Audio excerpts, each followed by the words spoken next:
Hi అండి.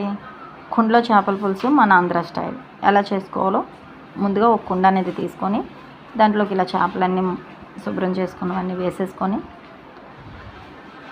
దీంట్లోకి కావాల్సిన పదార్థాలన్నీ పచ్చిమిరపకాయలు, ఉల్లిపాయలు, టమాటాలు ఇలా స్మాష్ చేసుకొని వేసుకుంటే ఈ గుజ్జు అనేది చాలా బాగా నీట్గా ఉంటుంది.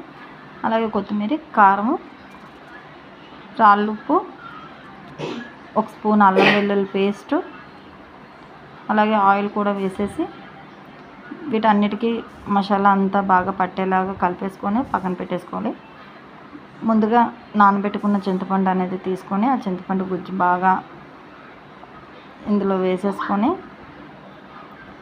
మీకు ఎంత క్వాంటిటీ కావాలో అంత చూసుకొని వేసుకుంటే సరిపోద్దండి. అయినా చెప్పాలంటే ఇలా